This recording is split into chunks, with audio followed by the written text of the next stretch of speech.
Hello everyone, welcome to World Cricket Chat. We are back. We're now safe indoors, no dust, no wind. It doesn't feel like a sandstorm anymore, does it, No Suneer? more sandstorms, but Shivaji Park was fun. It was. I enjoyed it. It definitely was fun.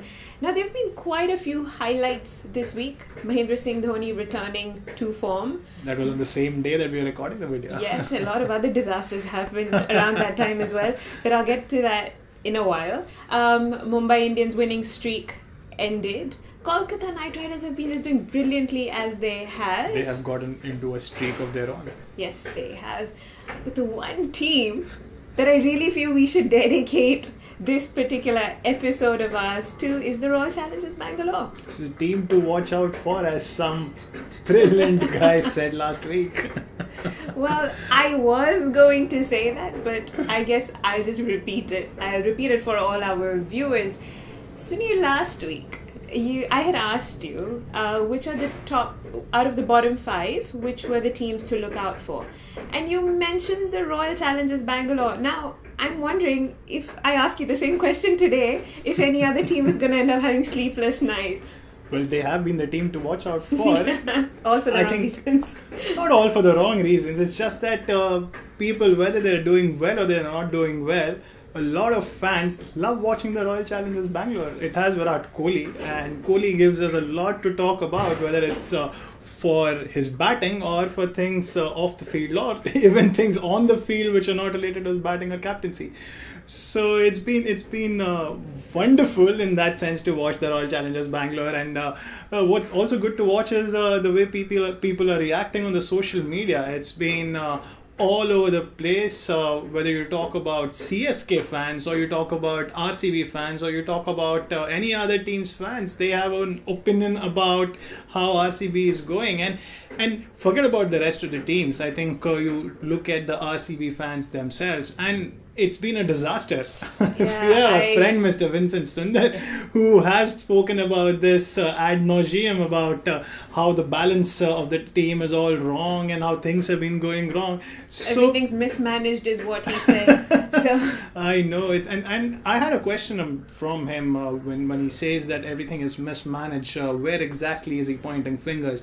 And he made a point that it starts from the auction and it goes all the way down to the playing 11 and all. But we'll get to that. It's just that in these last 7 days, Bangalore have played 3 matches, out of which one was obviously rained off. The remaining 2 matches, the way they have lost, it's not about losing matches. They were losing matches last year as well, and then they had that streak. It's about the way they have lost matches. It's painful losses. I just bring that forward a little bit. They've been bowled out for 49 and 134. That's ridiculously bad. For a team with that kind of a batting lineup. Absolutely. There have been teams which have been blown away. I think Bangalore have never been bowled out in 2 consecutive matches, although these were not 2 consecutive matches. There was a rained off match which, now if you look back, it probably gave them respite, because the way they went... At least they got a 1 point out of all of it. They did get 1 point. And you know, I had mentioned this on Twitter that Royal Challengers Bangalore, the way they're going these days, it reminds me of the Pakistani team of the 90s, the ODI Pakistani team of the 90s, the one that won the 92 World Cup, when everyone had written them off, and in the tournament they had gone on one defeat after the other, and then there was a match in which they were bowled out for 70 odd against England, against your England. I'll take it. They were bowled out for 70 odd against England, and they were supposed to lose that match, and it rained, and they got away with a point. And that was a turning point for them, and they went on a winning streak. They managed to qualify for the semi-finals by beating New Zealand in last league match. They had to win that match. They beat New Zealand again in the semi-finals, and then beat England again in the final, and they won the title. Not for a minute I'm suggesting that Royal Challengers Bangalore they can't do it obviously, but will be able to do it, because they look like a team which has been the morale is kind of I don't know, it looks like the morale is shattered. It's not the team of last year where Virat Kohli was able to rally his troops, because he was in some kind of batting form. Was that form 4 centuries in that tournament? In this season he has been struggling. That 150 apart, he's been really struggling. AB de Villiers played well in that one match against the Kings 11 Punjab. His first game back, His actually. first game back, and he's been struggling as well. And Chris Gayle has been struggling no matter what, and he's been struggling in the last 3 tournaments, as we've seen. So what has happened is that their batting, which was their savior last season, has not been doing too well. So that is probably a problem for Bangalore this time. And then that translates into how they are on the field, because Kohli doesn't seem like he has his regular energy going when he's rallying his troops, like you said. Exactly. So this is what had happened during the Australia series. There were those moments when he did not have too many runs under his belt, and that sort of affected his captaincy in the first couple of games. Then the turnaround happened when they bowled well on the second day of the Bangalore test match, and then from there on they went on to Ranchi and then won the match in Dharamshala. Which is what Kohli probably needs is a trigger at some point. Yeah. The trigger could come in the form of one of his top 3 batsmen playing a dazzling knock, which I thought would happen in the previous game. Right. They won the toss, elected to bat first, wanted to bat without any kind of pressure, which is what the feeling I got. And they seem to have started off reasonably well. And then I don't know what happened there, and the batting capitulated again. There were question marks whether they would even get to 49. Obviously, in some kind of jest, they would obviously get to 49. I think it was a 6 at 49 which got them to 55. I was like, they got over their jinx number. They finally get over 49, and but 130 on that pitch was below par, and you expected them to do much better than that, and that is where I think their batting let them down again. But would you blame, I mean, we've spoken about Kohli, but would you blame the coach, like Daniel Vittori? You know, I read a little signage in one of the games at the stadium, probably an Arsenal supporter who wanted Arsene Wenger out, Arsenal's coach, and the sign said Wenger out. Will we see something like that at some point during IPL?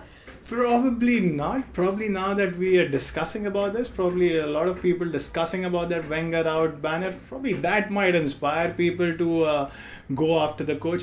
But look, cricket is a different game from football. Football is a very manager-oriented game. You obviously have those star strikers like Messi, Ronaldo, Rooney at his peak. But essentially who's responsible for all those players is the manager. It's not the case with cricket. Right, In cricket, you are more looking at it being a captain-oriented game rather than a coach-oriented game. So most of these coaches go under the radar. If the team does well, yes, like how Gary Kirsten was named as one of those guys who instilled whatever he instilled into the Indian team and led them to a victory in the 2011 World Cup. But it's more often than not the captain and the star players who get all the credit. And the flip to that is they also end up getting a lot of criticism. So I don't think Vettori or any of the support staff will come in for a lot of scanner. But if Royal Challengers Bangalore do not manage to qualify for the playoffs, then the whole support staff could, they might get a sack or they might be on some kind of a alert.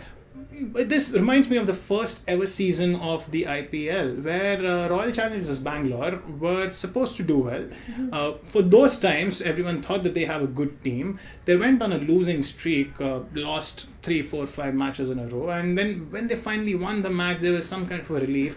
If I'm not wrong, Charu Sharma, the commentator, was their CEO. There was an appointment of a CEO, and he got sacked middle of the tournament. Wow, I don't remember this. Yes, so he got sacked in the middle of the tournament because the team wasn't doing too well. But that was a different ownership. I think things have settled down a little more. So don't expect such a thing to happen in the middle of the tournament, just like we see a lot of these things happening in the middle of a football season. Yeah. But, Wenger out is something else. I mean, some coaches don't refuse to go, so I think that's the problem there. That is also a problem because Wenger has been there for a long time. But let's not get into football as a cricket discussion. Yes. Now, there's one thing. Let's look at Bangalore a little seriously. We were not looking at Bangalore seriously? We were, but I'm just wondering, did they get their balance wrong during the auction? What has happened? I mean, since we're dedicating this to Bangalore, our episode, let's talk about that. See, look, all these seasons so far, Bangalore, their main problem has been their bowling. Their batting has been their real strength. And when you look at their batting, I think theirs was the best ever batting lineup in every season. They've gone into tournaments with everyone pointing to their batting lineup and saying that we would probably want to watch them bat. irrespective of whether they win or lose. Even a lot of these Bangalore fans, Royal Challengers Bangalore fans, would probably not mind them lose if they are able to bat well and get those runs on the board. And then the bowling has obviously been a letdown. This season, I think they knew that. In fact, even the last season where they were trying to build their attack around Mitchell Starc did not play last season. They wanted to do the same here. Fortunately, they knew that Mitchell Starc wasn't going to play in this season because he had that injury problem during the Test series. What they did during the auction was, in fact, good for the team. They got in 5 players during the auction, and all 5 of them were either bowlers or bowlers who could bat. Tamal Mills, Billy Stanlake, Pawan Negi. There were a couple of others as well who came into the squad who could bowl and bat. So their target was to instill that potency into their bowling attack. What happened was something very different. Their batting has lost form. They've been bowling reasonably well, but not been batting too well. Even in that match against the Kolkata Knight Riders, where they were bowled out for 49, the pitch was not a 130 pitch. It was their bowlers who managed to come back after that Sunil Narayan onslaught and restrict them to a score of 130, and then their batting gave way. So when you have those 3 bowlers, the problem has been that they didn't start off with Virat Kohli and AB de Villiers. They came in late. The batsmen whom they could rely on, like a KL Rahul, well, he was injured. Sarfraz Khan, he was injured. So those injuries played a part. AB de Villiers and Virat Kohli coming in late probably also played a part. And they have just not been able to hit the straps. Chris Gayle has not been able to do it. Shane Watson has not been able to do it. So where do they look for? I really feel that they need like a team bonding session in the hope that, they manage to at least rebuild themselves and at least gain some momentum back. I know we talk about this word each time, but it seems like they're just really lagging behind. They want to push. Kohli wants to push, but it's just not coming from within them. I don't know. I'm probably just reading too much into the body language part here. That word momentum has been spoken about a lot by Kohli. I think he has a new favorite word. This time he talks about the intent or lack of intent. He's said that over three consecutive matches after they've lost the match, that he's spoken about the lack of intent, and he's right in that sense that it doesn't look like it's a team that is enjoying playing out there, and that happens when you lose matches. You don't know where to go next because the batsmen are not doing well, as we had discussed, and it's all down to the bowlers. And when you don't have the runs on the board, what would the bowlers do? Yesterday we saw against the Gujarat Lions just 130 on the board. The bowlers started off well, but it took just one innings. Aaron Finch came out, played a couple of good strokes, and suddenly the run rate is down to 6 and over, and it's very difficult for the captain to then set fields. It all boils down to how they bat, and they really need the runs on the board. Now, Suneer, a lot of people have been asking you this question, I know, and you've also been answering this online pretty often. I think you know where I'm getting to. But can RCB make it through? Is it possible? Mathematically, yes, it is possible. They have 5 points from 9 games, which means that they have 5 more games to go. We're looking at them winning all 5 matches and taking the points to 15. When you look back historically over the past 9 seasons, there have been 6 seasons where 8 teams have played. The 4th place team in all of these 6 seasons have ended on 14 or 15 points in 6 seasons. In 4 seasons, beg your pardon. Which means that we're looking at Royal Challengers Bangalore getting to 15 and probably qualifying with a higher net run rate than the team below them. Okay. But the catch here is that their net run rate is quite poor. It's the lowest in the whole tournament. Even Delhi Daredevils have a very good net run rate despite having 4 points to Royal Challengers Bangalore. They didn't get out at 49, so I think that's the problem, that they were bowled out for 49. They were bowled out for 130 odd in the previous game, and that was chased down pretty quickly. So that net run rate issue they need to sort that out.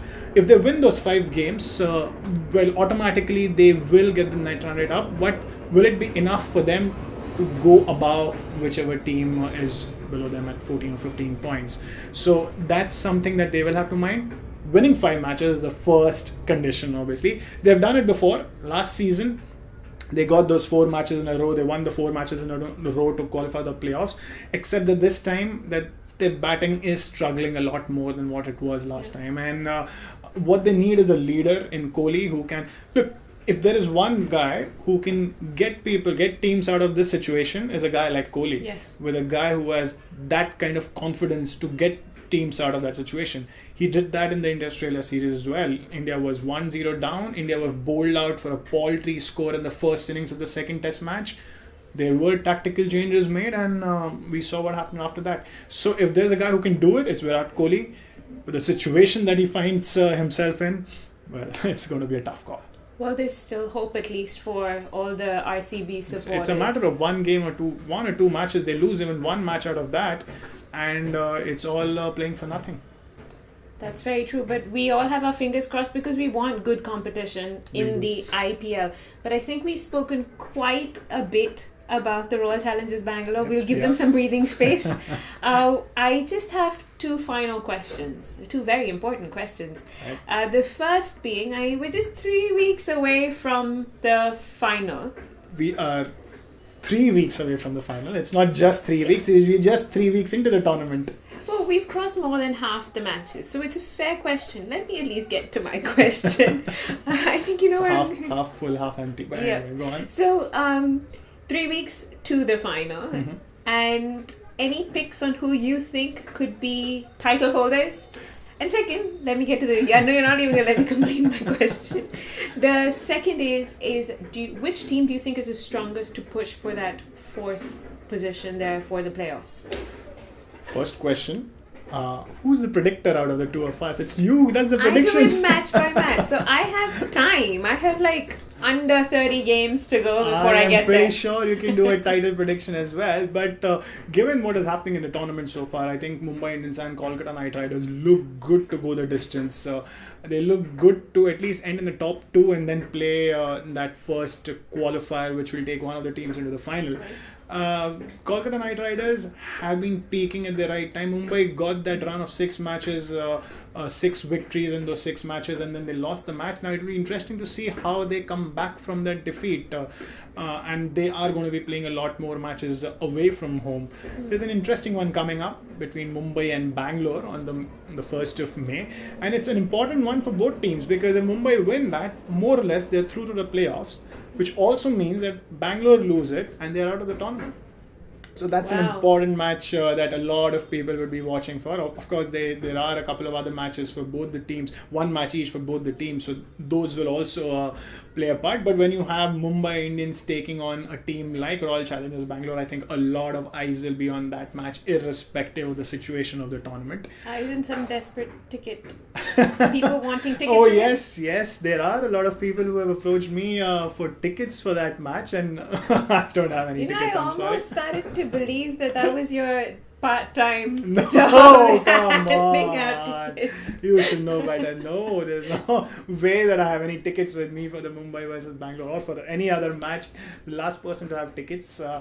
Coming to a second question, more than the team that I think would push for the 4th spot or the 3rd spot.